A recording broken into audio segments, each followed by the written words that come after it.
So let me paint you a picture. It's Saturday night, roughly 6 p.m. You've got a drink by your side and you boot up a game that you've been looking forward to checking out. And then all of a sudden, it's past midnight.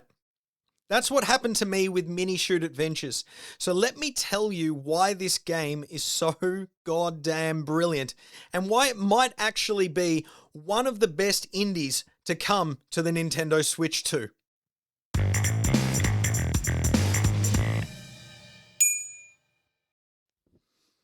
So, where do I start with this game? This had stellar reviews back when it came out on PC, and I just waited anxiously for it. It was announced in March's Indie World Direct, and I just got so excited. And once I'd rolled credits on Pokemon Pocopia, I just got to work on this game and had an absolute blast the entire time. The game is a top-down Zelda game. That's a twin-stick shooter, and it works perfectly. The game really doesn't have a story to speak of. You just know that there are evil spaceships and, you've got to take them out in your little spaceship. And that works fine. There may be some of the negatives that people might be drawn to is it really doesn't hold your hand. It sort of just drops you in and says, figure it out.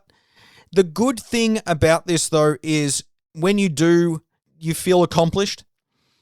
And additionally, if you're ever lost or stuck in a difficult, challenging moment, in the top left corner of your screen, you'll see these red gems that get dropped by enemies.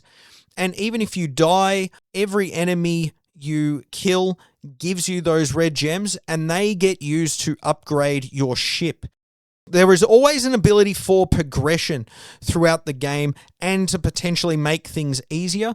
You can also downgrade things that you have improved to better suit a situation. There are certain speedrun elements throughout the game, like these little challenges, and it would be easier for me to just remove all of the shooting benefits that I have previously, put them into the speed of my ship, and it works well rather than just to go out and just level grind. It's a way to make things a little simpler for the player, and I think it works really well. The way that this sort of operates as a Zelda-like game is that there are dungeons throughout the game where you will learn a new ability. You're able to literally find hearts throughout the world. Collecting 4 grants you another heart to improve your ship, improve your health.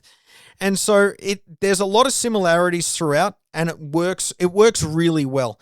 The bosses I found to be challenging but not overwhelming, and I really think that suited it well.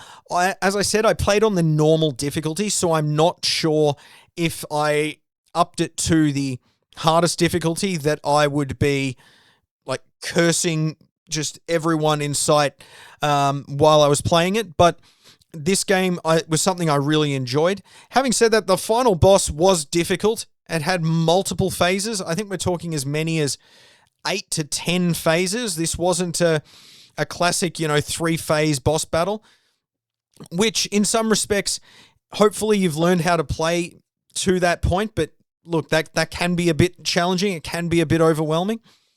There are little upgrades throughout the world. You have to find map pieces, a bit like Zelda as well. And there are also characters that you can save that will then also help make the game easier. While the game doesn't feel overly innovative in many respects, I haven't played another game like this. It just takes so many elements from games we've seen before, and it works really well. The only negatives really that I can have for this game is they could possibly explain things a little better. I think they really wanted to sort of just drop you in the deep end and, figure it out. But sometimes there were moments where it was, I'm really not sure where I need to go.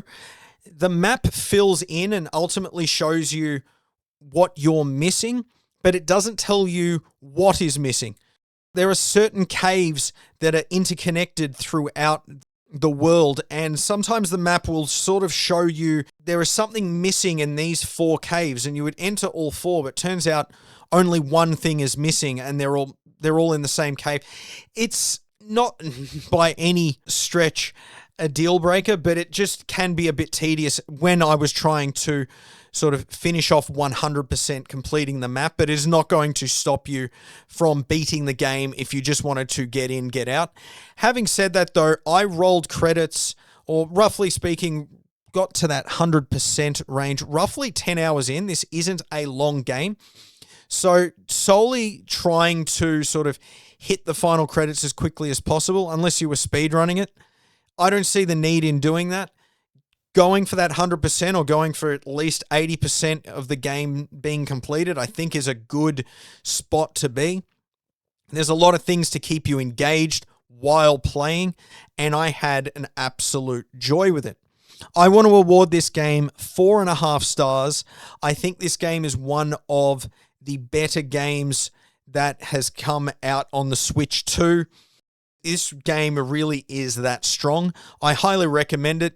And at only $22, I believe, is what it was in Australia. So I believe $15 in the States. You really can't go wrong. So that concludes my review of Minishoot Adventures. If you've played it, let me know what you think.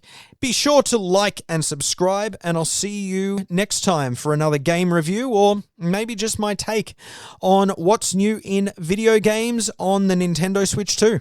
We'll see you later.